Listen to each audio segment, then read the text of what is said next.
'cause I'm TNT, I'm dynamite, TNT, and I will fight. Buenas noches, bienvenidos al programa número 134 de Economía al Cuadrado, acá en Canal 22, el canal que gana todos los años Martín Fierro, y Economía al Cuadrado tiene el suyo.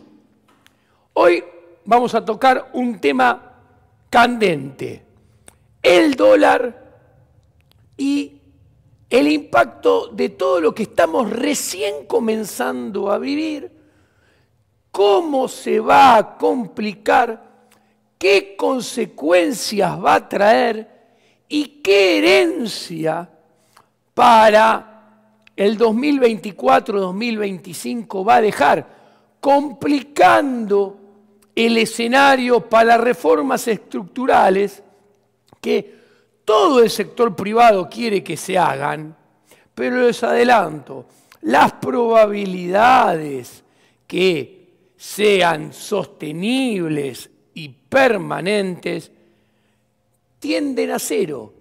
La probabilidad que las futuras reformas estructurales sean profundas, en serio y sostenibles, tienden a cero. Por el contrario, en el mejor de los casos, tal vez sean como un ibuprofeno que no cure ninguna enfermedad, te suaviza el dolor de cabeza por un tiempito, pero en realidad la enfermedad volverá a aparecer en forma descarnada. Por eso, no le creas a nadie, a ningún político que te venga a prometer reformas estructurales que cuando fue gobierno no las hizo. ¿Por qué? Porque cuando no las hizo, en el 2016-2017, el contexto internacional era infinitamente mejor que el contexto internacional que va a haber en el 2024. Y además, la herencia doméstica, la de Argentina, en aquel entonces, final del 2015, era Suiza al lado de lo que somos hoy en día, y peor lo que vamos a hacer a final de este gobierno, si este gobierno termina el 10 de diciembre, que hay que ver si eso es posible, porque no se puede descartar que se termine yendo antes, con lo cual habrá un gobierno de transición del cual tampoco nada bueno se va a poder esperar. Pero sin más, vamos ya a las placas que muestran qué están haciendo hoy en día para entender cómo la pesadísima herencia que ya tenemos va a ser agrandada a futuro para la próxima administración. Por favor, señor director, pasemos a las placas. ¿Qué tenemos en este primer chart? En esta placa, cada barrita es la emisión monetaria mes por mes. Cada barrita es un mes de emisión monetaria. Acá, en mayo, esto es un artilugio contable hecho con los derechos especiales de giro del FMI, que se hizo un maquillaje contable para que figurara que no se emitió, pero en realidad se emitió. Pero como yo siempre trabajo con números oficiales, lo dejo pasar. Pero vayamos al tanto. Miren cómo a lo largo de este año,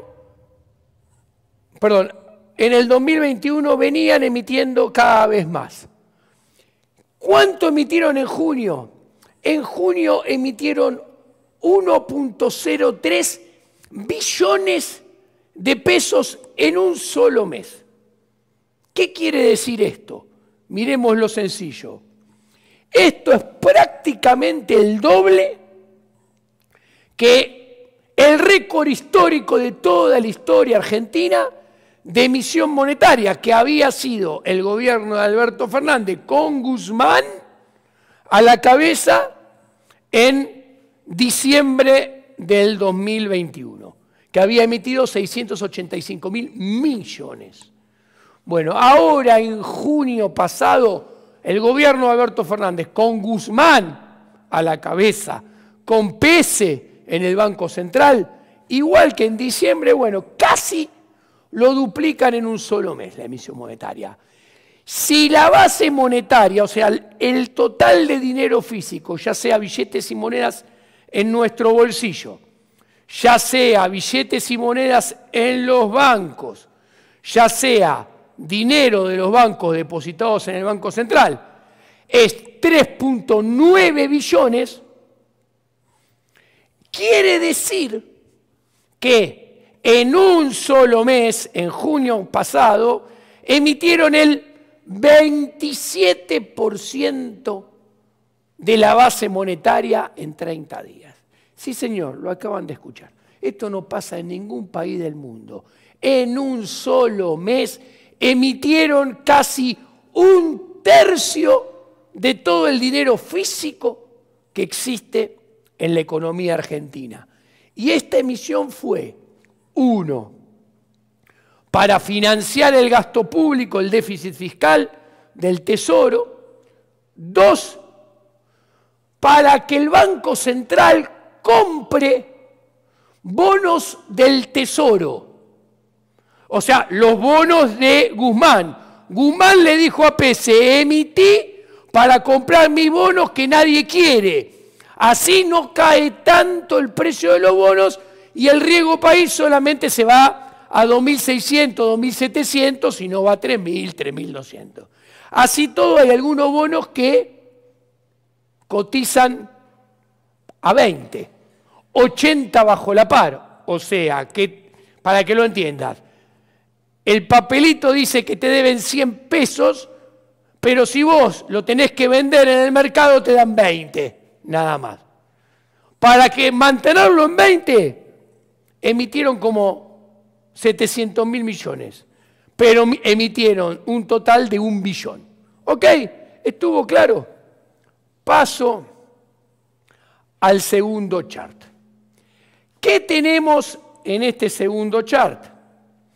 Tenemos en azul la emisión monetaria acumulada en 2020. Hasta este punto, junio.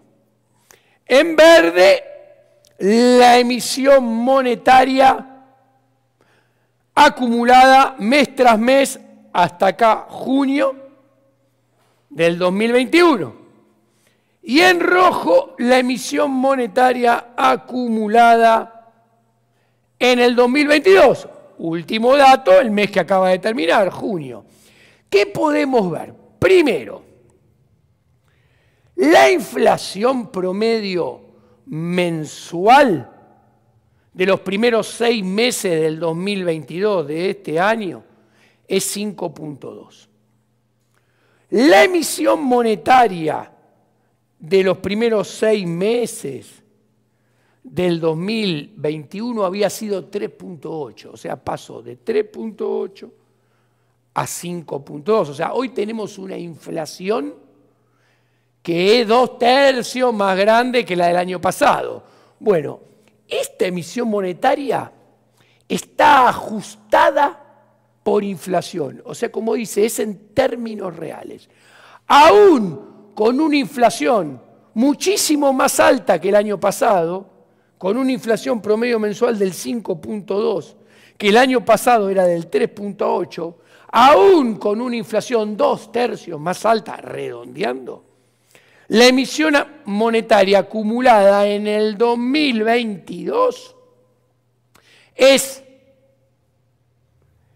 más del doble, casi el triple, que la del mismo periodo del año pasado. Y se acerca a la emisión monetaria de el segundo trimestre del 2020, abril, mayo, junio del 2020, que era cuando todos estábamos encerrados y el gobierno ponía plata y emitía para que las empresas paguen parte del sueldo de los trabajadores por la cuarentena delictiva. ¿Ustedes se dan cuenta de lo que estamos diciendo? Esto es una locura. existe el riesgo, creo yo, y todo esto es con Guzmán, esto no es con Batakis, Esto junio, que fue jueves de la otra semana, Batakis no había sido nombrada todavía, ¿se entiende? Yo creo que es sensato pensar que en el 2022 se va a terminar emitiendo mucho más que en el 2021 y en el 2020. Ahora, si con lo emitido en el 2021-2020, con Guzmán, antes de Batakis, esa emisión ya estaba asegurando que la inflación interanual de Argentina, que hoy, en realidad en mayo ya estaba en 63%, yo creo que sin Batakis y antes de Batakis viajaba al 80%, la inflación interanual en diciembre, en mayo 63% interanual. Con todo esto que estamos hablando, no lo sé, repito, nunca se puede saber, porque la inflación es la variación de precios, y los precios no son otra cosa que gente subiendo sus propios precios, interactuando entre ellas, comerciando entre ellas, con oferta y demanda detrás de esos precios, de miles y millones de personas, con sus valoraciones subjetivas. Entonces, no podemos saber el numerito, pero sí entender la tendencia. Y yo creo que a nadie, antes de Batakis, y con esto, pensar que íbamos al 80% interanual en diciembre del 2022, teniendo en cuenta que en mayo ya estamos en el 63. O sea, es un escenario conservador. Señor director, paso a la siguiente. Ahora bien, este gráfico es el gráfico anterior puesto todo seguidito. O sea, en azul tenemos la emisión nominal de Alberto Fernández. O sea, Alberto Fernández emitió para financiar al Tesoro y ahora comprar bonos 5.2 billones de pesos. La base monetaria es 3.8, el dinero físico es 3.8. Alberto Fernández emitió 5.2 billones. El resto está encapsulado en el I que pase, que ya se los muestro siempre. La línea verde es lo nominal ajustado por inflación. Y mire qué interesante, el aumento de la inflación durante los últimos meses había hecho, miren, mayo, abril, marzo, febrero, enero, la aceleración de los primeros 5 meses del año había hecho que la emisión monetaria en términos reales, la física, cayera. Ahora, lo hecho por Guzmán en el último mes, cuando se fue, da vuelta a la taba y hace subir la emisión monetaria estratosféricamente de vuelta, quiebra, hace un punto de inflexión. Venía cayendo durante 5 meses en términos reales la emisión monetaria, ¿y qué hace Guzmán? Punto de inflexión, le da vuelta y la manda para arriba, pero no la manda un poquitito, no es que sube por acá. Miren lo que se subió, se comió en un solo mes el ajuste real de 4 meses, miren, este puntito está por acá. Tomamos dimensión de lo que está ocurriendo, ya nos empezamos a darnos cuenta. Esto implica que el desequilibrio monetario aumenta, pero aumenta de manera muy importante, porque cuando nosotros vemos esto, el desequilibrio monetario no solo aumenta porque se incrementa la oferta monetaria en términos reales, porque aumenta la emisión monetaria física en términos reales, sino porque cuando nosotros vemos esto, se desploma la demanda de dinero. Salimos despavoridos huyendo del dinero. ¿Y dónde se manifiesta esta estrepitosa caída del dinero? Ustedes se acuerdan que yo, hace varios programas que vengo insistiendo, que el dólar en términos reales tiene que saltar. se tiene que encarecer, que nos tiene que costar cada vez más horas de trabajo comprar dólares. Y que el dólar iba a volver, acá tenemos desde que ganó Alberto Fernández las PASO, la tendencia potencial del dólar, una función potencial es esta tendencia, en puntitos rojos del dólar blue. Lo estoy mostrando con dólar blue, con contado, con liqui, en esencia es similar, las diferencias son coyunturales, que también ya las expliqué en otros programas. Ahora, el dólar, cuando vuelve a la tendencia, como ya expliqué en otro programa, la manera de volver de la tendencia es con saltos abruptos, muy fuertes, que hagan que ¡toc!, salte por acá. Puede ser un solo salto, pueden ser 2 o 3 seguiditos.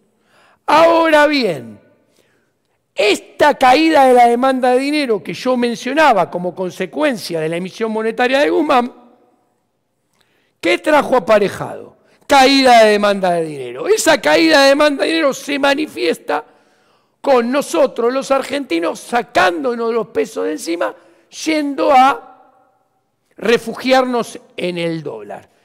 Y acá pueden ver, puse el 2,68 del tipo de cambio que saltó el dólar el primer día hábil después del nombramiento de Batakis. Después bajó a 2,60, 2,55, pero es coyuntural. Ahora bien, ustedes vieron qué piensa Batakis. Ustedes vieron qué dice Batakis. Ustedes ven el deterioro de los fundamentos monetarios que les acabo de mostrar que acontecieron el día hábil previo a este 2,68.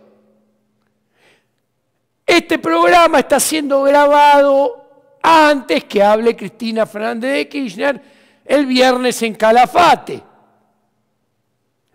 Bueno, todo parece indicar que a partir de lo hecho en junio, a partir del nombramiento de Batakis y a partir de lo que implica el avance de Batakis, el desplome de Alberto Fernández y la importancia relativa creciente de Cristina, que esta tendencia en rojo, punteada que vemos en el chart, potencial, se va a empinar. ¿Ok? Entonces acá traigo un ejercicio que no quiere decir que es lo que va a suceder. No, no. El ejercicio tiene otro espíritu. No intenta, no procura hacer lo que no se puede hacer. No pretende hacer magia, que sería decirles a cuánto puede estar el dólar a futuro. Eso está fuera de nuestra capacidad. Eso es magia, no es ciencia, no es economía. La economía puede mostrar tendencias. Y con Batakis esta tendencia en rojo, en los punteadas, va a acrecentarse.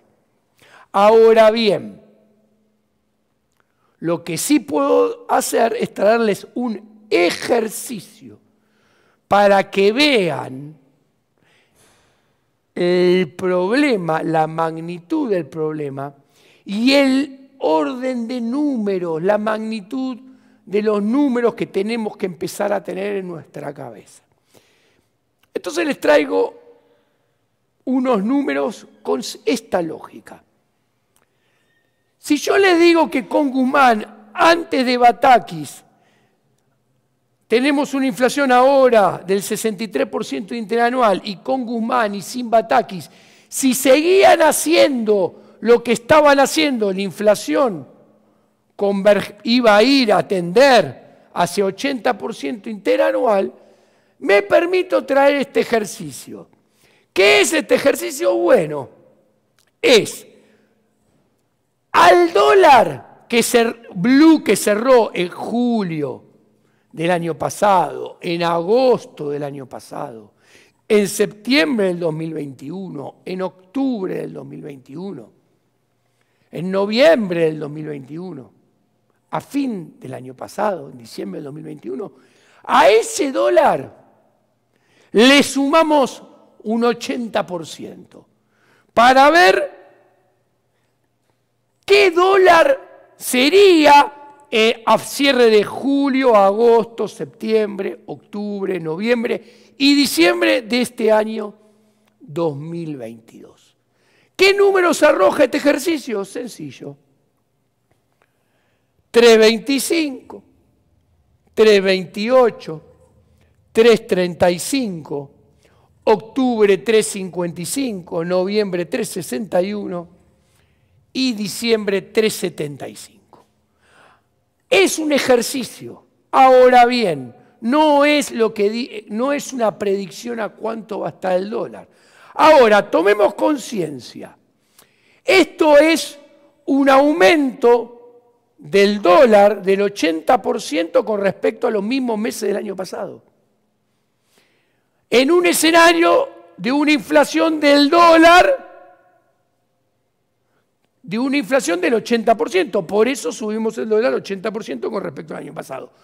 Con lo cual, si la inflación es 80 y el dólar sube 80, el tipo de cambio real, o sea, el dólar blue ajustado por inflación, quedaría en el mismo nivel. O sea, esto implicaría que con estos numeritos, a final de julio, agosto, septiembre, octubre, noviembre y diciembre del 2002, comprar dólar blue nos costaría la misma cantidad de horas trabajadas que es lo que nos costaba comprar dólar blue por estos momentos del tiempo. O sea, en julio, agosto, septiembre, octubre, noviembre y diciembre del año pasado. Pero recuerden, ¿qué les digo yo? Les digo que la lógica, y vengo explicando de programas pasados, que el dólar blue está más barato que nunca. Más barato que en toda la historia de Alberto Fernández. Con lo cual, se tienen que encarecer. Y vengo diciendo que nos tiene que costar más horas de trabajo, más esfuerzo, más producción de bienes y servicios, venderlos para poder comprar la misma cantidad de dólar blue que antes. Con lo cual, si seguimos esta lógica que les vengo advirtiendo, este ejercicio que pone estos puntitos de dólar blue por acá, me parece que lo más sensato en la trayectoria temporal, que no sé si se va a dar acá o acá, más avanzado en el tiempo, en el verano, por ejemplo, porque esto está cortado, en diciembre, o tal vez se dé en el medio, lo más lógico es pensar que en la tendencia de mediano plazo, los numeritos puedan terminar siendo más altos que esto. ¿Ok? A mí no me sorprendería, yo creo que es muy, pero muy, muy probable que los numeritos de dólar blue en algún momento del tiempo no muy lejano sean más altos que esto.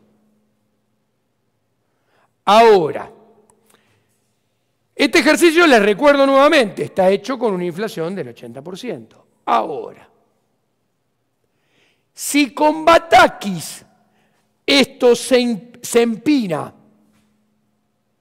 y decimos que la inflación que está en 63% tenía un asfalto que se estaba pavimentando para ir hacia el 80 interanual en diciembre del 2022, enero del 2023, con Batakis y todo lo que está pasando, esa inflación ahora, la autopista, la pavimentación se extiende un poco más y ya no se pavimenta para ir hacia el 80, se pavimenta para ir hacia los 3 dígitos. Con lo cual, si este ejercicio está hecho con 80, pero en realidad la inflación está pavimentada para ir hacia allá 3 dígitos, o por ahí repito, nunca se puede saber, tenemos otra razón más para entender que estos números son conservadores y que no muy lejano en el tiempo, esto se va a poner más complicado y estos números son generosos, o sea, son baratos. Compremos, si pueden, compren.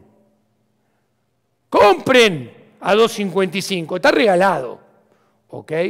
Además, si el gobierno no toca el tipo de cambio oficial y te dice, che, importá al contado con liquidi de 2.70, importá al MEP de 2.65, y mientras tanto sigue emitiendo, con lo cual sigue habiendo convalidación monetaria,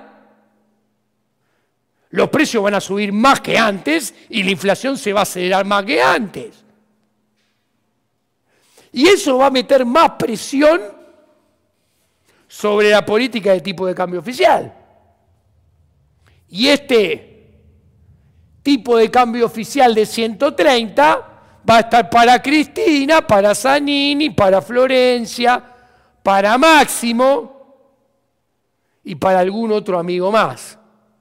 No creo que para mucho más. Entonces, tarde o temprano va a tener que cambiar la política cambiaria oficial. Entonces ahora vamos a ver qué va a pasar con toda la variable de la economía y cuál va a ser su secuencia en el corto y mediano plazo de lo que nos espera durante los próximos meses. Está todo resumido en este chart que me corro un poquito y se los muestro. Primero va a subir más el dólar paralelo y se va a ensanchar la brecha, como dice esto. Eso va a meter presión sobre la política cambiaria y la devaluación del tipo de cambio oficial. Y el dólar oficial, más temprano que tarde, va a tener que saltar y se va a encarecer. ¿Esto qué va a traer aparejado? Esto va a hacer que haya aceleración de la inflación mayorista primero. La inflación mayorista va a saltar a 2 dígitos durante varios meses, durante 2, 3, 4 meses, la inflación mayorista va a estar en 2 dígitos. Posteriormente, luego del salto de la inflación mayorista, eso va a generar un salto de la inflación minorista, que en términos mensuales va a saltar a un piso y a un techo más elevados, acercando, yendo hacia los 3 dígitos.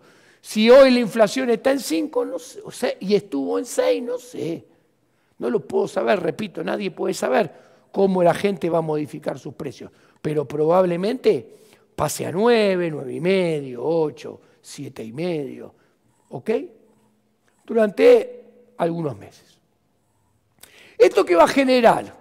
Como los argentinos ahorramos en dólares, esto va a generar menos ahorro y el ahorro que tengamos se va a ir del sistema y se va a ir más que antes, lo cual es lógico. Perdón, alguien se tira a nadar en un mar con tiburones y cocodrilos australianos que se han adaptado al agua salada. Nadie, bueno, nadie va a ahorrar en Argentina, nadie va a invertir. El ahorro y la inversión, como dicen acá, va a caer. Obviamente los salarios en términos reales van a caer. Cada uno de nosotros, todos nosotros vamos a ganar menos. Nuestro poder adquisitivo se va a ver deteriorado. Obviamente los que ganan menos van a tener mayor deterioro. Con lo cual el consumo va a caer. Cae la inversión, cae el consumo, se achica todavía más el sector privado, va a caer el nivel de actividad. Esta destrucción del nivel de actividad va a empezar a dar números negativos en varios sectores, que van a ir apareciendo uno tras otro. Esto se lo vengo diciendo acá, desde Economía al Cuadrado, hace mucho tiempo. Ahora, ¿qué va a traer aparejado todo esto? Acá lo vemos, va a aumentar el déficit fiscal.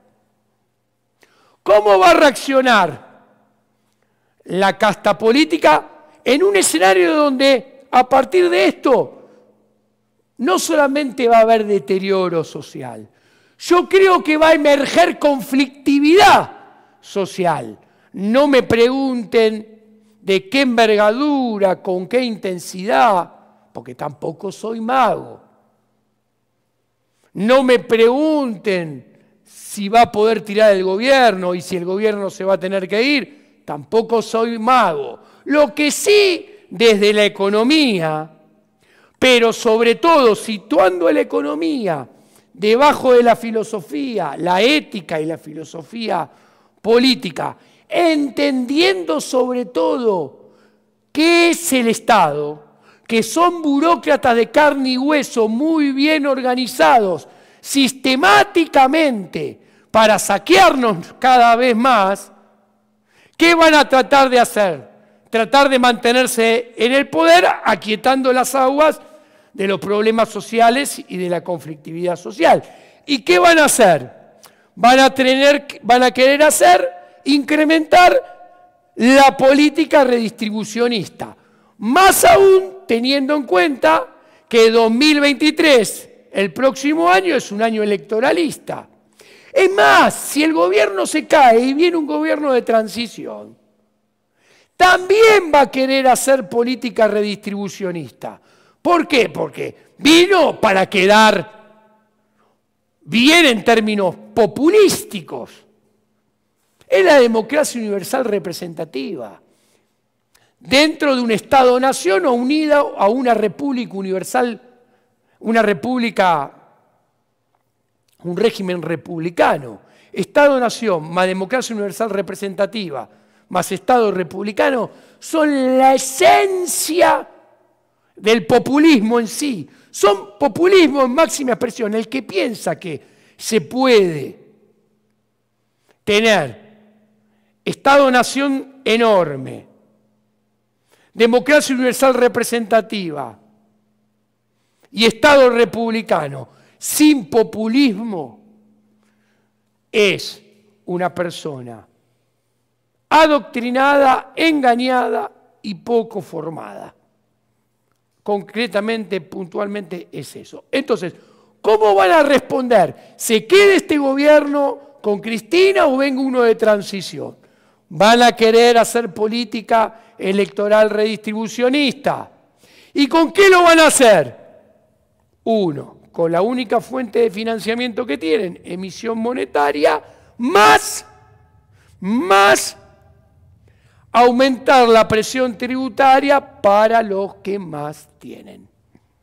Y acá van a entrar empresas, puede entrar el campo si los precios internacionales son altos. Es más, van a tratar de caerle al campo si devalúan el oficial. Y mucho, porque si devalúan el oficial y mucho, va a decir, che, vos campo que exportás, estás ganando por partida doble, estás ganando porque tenés precio muy alto, estás ganando porque te subí el tipo de cambio, y encima todo lo que sea trigo, con lo tanto fideos, harina, maíz, carne, que lo exportás afuera, te subo las retenciones para aguantar los precios domésticos que van a tener una inflación mucho más alta. A ver, por ejemplo, la carne de feedlot come maíz. Le van a poner retención a la exportación de maíz, se la van a subir. Digo, estoy pensando con la lógica, no sé si lo van a hacer, pero hay que estar preparados para esto.